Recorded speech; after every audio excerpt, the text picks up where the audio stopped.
네, 오늘 다시 멸망할 수 없는 생명, 다시 멸망할 수 없는 생명이라는 제목으로 하나님 말씀을 나누도록 하겠습니다. 이제 에스겔서 25장부터는 하나님께서 이스라엘 예루살렘을 멸망시킨 그 이유에 대해서 쭉 말씀하신 24장까지를 이어서 이제 예루살렘과 유다의 주변국들에 대한 말씀이 이제 이어집니다. 그래서 어제 본문에는 맘몬, 모압, 에돔, 블레셋 이런 나라들이 이제 멸망하는 부분을 다루었다면, 오늘은 좀 길게 26장 한 장 전체를 다 걸쳐서 두로라는 나라의 멸망을 다루고 있습니다. 2절에 보시면 이렇게 나오죠. 인자야, 두로가 예루살렘에 관하여 이르기를 아하, 만민의 문이 깨어져서 내게로 돌아왔도다. 그가 황폐하였으니 내가 충만함을 얻으리라 하였도다. 이런 말을 합니다. 이 두로라는 나라는 여러분 이제 성경 속에서 그 전에 솔로몬 때에 두로왕 히람을 통해서 백향목도 성전 목재로 가져오게 되고, 또 많은 기술자들도 얻게 되고 하는 그런 나라로 우리가 좀 익숙하게 들어서 알고 있습니다. 이 나라는 예루살렘 북쪽에 위치했던 해상 국가입니다. 해변에 위치한 국가고, 무역이 활발했고, 그리고 뭐 기술이라든지 예술 이런 것들이 많이 발달했던 그런 나라입니다. 이 나라가 이제 예루살렘이 멸망하자 좀 전에 본 것처럼 야, 만민의 문이 깨져서 내게로 돌아왔다, 이런 표현을 씁니다. 이게 뭡니까? 여러분, 예루살렘이 지역적으로 볼 때 굉장한 경제적인 교류를 할 수밖에 없는 교통의 요충지가 됩니다. 아프리카와 아시아와 유럽을 잇는 곳이 되죠. 하나님 예루살렘 이 땅에 하나님의 이름을 두신 이유가 있습니다. 아주 지역적인 경제적인 요충지가 됩니다.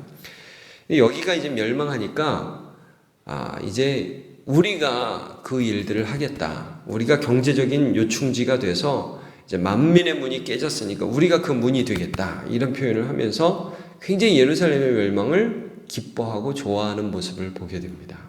그래서 25장에서 암몬이 했던 말과 똑같은 말을 하죠. 그래서 3절에 보면, 25장 3절에 보면 이런 말씀을 하지 않습니까? 너는 암몬 족속에 이르기를 쭉 말씀 보시면, 내 성소가 더럽힘을 받을 때, 내가 그것에 관하여 이스라엘 땅이 황폐할 때, 내가 그것에 관하여 유다 족속이 사로잡힐 때 내가 그들에 대하여 이르기를 아하 좋다 하였도다. 와, 야호, 잘됐다. 똑같은 표현을 이제 두로가 하는 겁니다. 예루살렘이 멸망하니까 주변 국가들이 다 너무 좋아해요. 두로도 똑같았다는 겁니다. 이제 우리가 경제적인 대국이 될 수 있겠다. 경쟁사가 망하니까 우리가 이제 그 모든 협력 업체들을 다 받아들여서 이제 우리가 잘 살게 될 거야. 더 잘 살게 될 거야. 이런 반응을 보였다는 것을 말씀해 주고 있습니다. 그러니까 여호와께서 이런 두로의 반응을 보시고 예루살렘 멸망 이후에 오늘 본문의 내용은 이런 겁니다. 네가 생각하지 못했던 방법을 통해서 너는 멸망하게 될 거야. 그 방법이 누구냐? 바벨론입니다. 이 두로라는 나라는 북이스라엘과 사실 가까웠어요. 더 북쪽에 위치했기 때문에. 근데 북이스라엘이 아수르라는 강대국에 멸망할 때도 살아남았던 나라예요. 바벨론이 예루살렘을 칠 때 쟤들이야 뭐 이렇게 쳐서 없애지겠지만 뭐 이 북쪽까지 와서 우리까지 치겠어? 이런 생각이 있었던 거죠. 근데 하나님께서 바벨론이라는 나라를 통해서 두로를 치십니다. 여러분, 그것이 이제 7절에 나와 있죠. 주 여호와께서 이같이 말씀하셨느니라 내가 왕들 중에 왕 곧 바벨론 왕 느부갓네살 왕으로 하여금 북쪽에서 말과 병과 기병과 군대와 백성의 큰 무리를 거느리고 두로를 치게 할 때. 그러면서 여러분 8절부터 14절까지는 두로의 교만이 어떻게 이렇게 완전히 바벨론에 의해서 멸망당하는가 하는 것들이 쭉 나와요. 그들의 성은 견고했는데 바벨론이 그들의 성을 어떻게 무너뜨릴 것인가? 8절에 토성을 쌓는다. 9절에는 공성태를 가진다. 도끼로 망대를 찍는다. 우리 성은 높아. 이거 그냥 다 무너뜨릴 거라는 거죠. 더 큰 세력을 불러서. 그 다음에 10절에는 말이 많고, 그래서 이제 막 티끌처럼 너를 가릴 것이다. 너네가 아무리 강해도 더 큰 힘으로 너네들은 무너질 것이다. 자, 그 다음에 12절 내 재물 빼앗을 것이다. 우리는 부자야. 우리는 돈 많아. 우리는 이미 경제 강국이야. 다 뺏길 거야.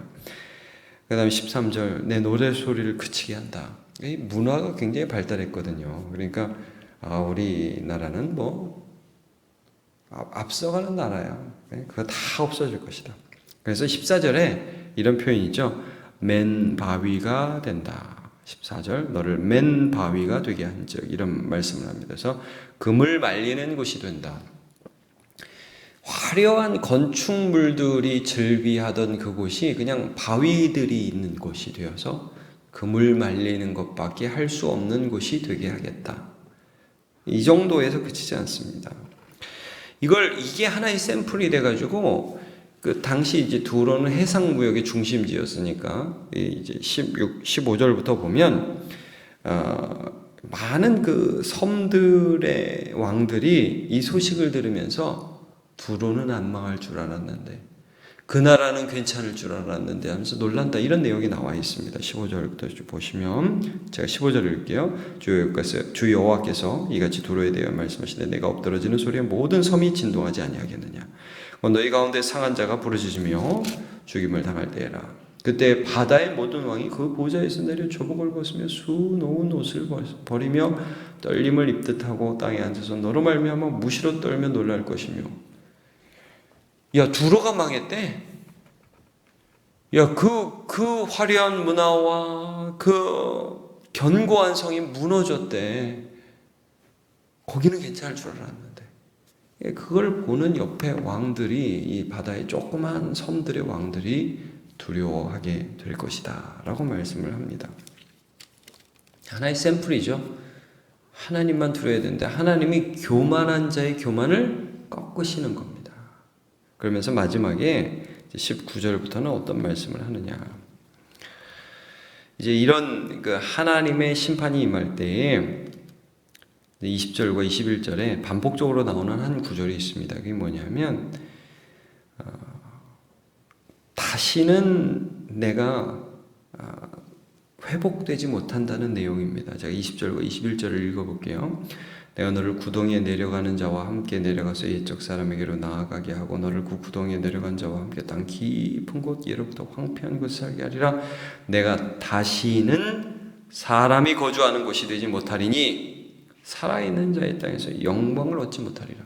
여러분, 이 두로라는 곳은 물론 암몬과 모압도 마찬가지지만 다시 그 나라가 회복되지 못합니다. 멸망.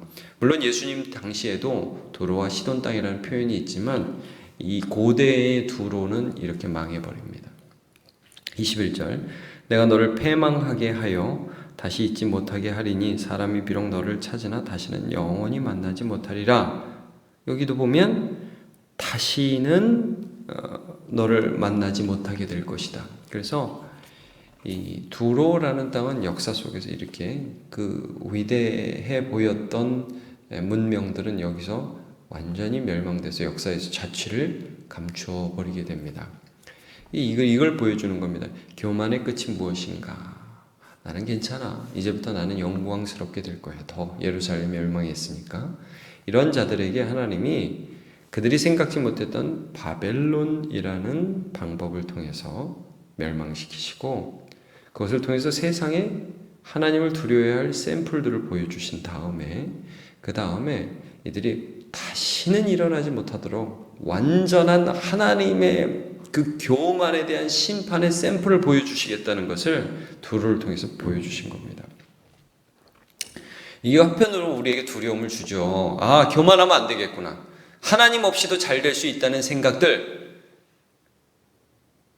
세상이 이렇게 돌아가니까 그 다음은 내가 잘 될 수밖에 없어 라고 생각하는 이 교만을 하나님이 꺾으실 것이다. 여러분, 교만은 패망의 선봉이요 거만하면 넘어짐의 앞잡이다 그랬습니다. 이걸 우리가 기억해야 되죠. 근데 이제 이것만 기억하면 너무 좀 우울하지 않습니까? 어떤 면에서는 반대를 우리가 봐야 돼요.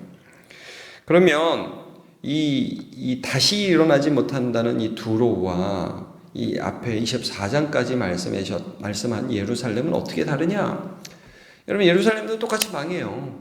포로로 끌려가고 그들의 죄악 때문에 하나님이 진노를 쏟아붓습니다. 근데 나중에 37장 가면 어떤 내용이 나옵니까? 여러분, 에스겔 37장에 보면 마른 뼈가 군대가 되는 환상이 나오죠.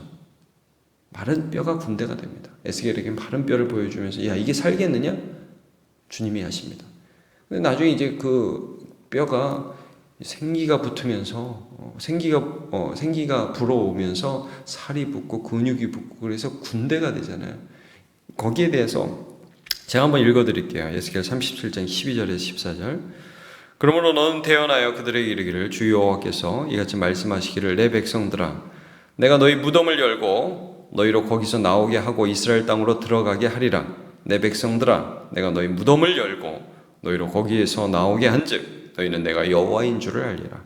내가 또 내 영을 너희 속에 두어 너희가 살아나게 하고 내가 또 너희를 너희 고국 땅에 두리니 나 여호와가 이 일을 말하고 이른 줄을 너희가 알리라. 여호와의 말씀이니라. 그러니까 이제 두로는 영원히 멸망합니다. 근데 이제 예루살렘은 죽은 것 같은데 거기에 성령의 바람이 불어서 살아납니다. 완전히 대조적이죠. 이 생명이 상징하는 게 뭡니까? 여러분, 이겁니다. 교만의 끝은 완전한 패망입니다. 하나님을 생각하지 않고 사람들 보면서 이러면 잘 살고 저러면 잘 살고. 여러분, 우리가 요즘에 세상의 정치를 논합니다. 그건 이제 세상 사람들은 항상 하나님이 없다는 전제하에서 생각합니다. 우리는 그렇게 생각하지 않습니다. 우리는 보이지 않는 하나님이 역사를 주관하시는 것을 믿습니다. 그러면서요, 여러분, 하나님이 어떤 방법으로 우리를 이끌어 가시느냐 하면 이 교만한 세상 가운데 하나님, 나는 하나님을 떠난 죄인이고 나는 연약합니다. 진정한 겸손으로 하나님을 바라보면 하나님이 멸망의 도구 바벨론이 아니라 생명의 도구 예수 십자가를 사용하십니다. 십자가는 멸망하는 자에게는 이건 미련한 짓입니다. 거부감 드는 거예요. 근데 구원 얻는 우리에게는 하나님의 지혜요, 하나님의 능력이 됩니다. 그래서 그 십자가 예수 그리스도를 의지하는 자는 오늘도 멸망할 수밖에 없는 이 세상 가운데에서 영원한 생명을 얻는 자가 됩니다. 이게 우리가 취해야 할 태도라는 거죠. 두로는 이렇게 멸망합니다. 우리는 두로가 아닙니다. 우리는 겸허하게 예수 십자가를 붙들며 하나님의 은혜를 간구해서 내 방법대로 살아가는 인생이 아니라 예수 그리스도와 함께 하나님이 은혜 주셔서 이 땅에서도 은혜 받으면서 살고 죽어서도 영원한 생명 가운데로 들어가는 자들이라는 것을 기억하시며 오늘도 교만한 자로 살지 마시고 겸손하게 예수 십자가 붙드는 인생 되시기를 축복합니다. 기도하겠습니다. 하나님, 오늘 두로가 어떻게 멸망했는지 에스겔을 통해서 그 말씀들을 봅니다. 그의 교만, 예루살렘의 멸망을 좋아하면서 이제부터 내가 더 부자가 될 거라고 만민의 문이 깨져서 내게로 돌아온다는 그런 교만한 말을 하나님께서 들으시고 그들이 생각지 못했던 방법으로 그들이 생각지 못했던 완전한 파멸을 경험하는 것을 보았습니다. 우리는 이렇게 될 자가 아니라 예수 그리스도 십자가의 은혜로 말미암아 우리가 겸허하게 주님 붙들고 예수 붙들고 나아가서 우리도 두로보다 결코 낫지 않고 우리도 그들보다 결코 괜찮은 사람이 아니지만 겸허하게 주님 붙들 때에 하나님의 은혜를 받는 자로 살게 되었는 줄로 믿습니다.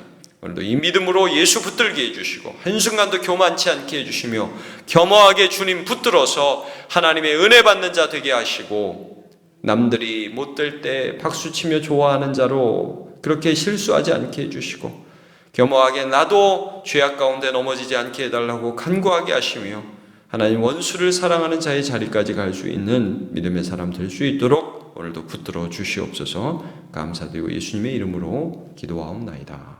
아멘.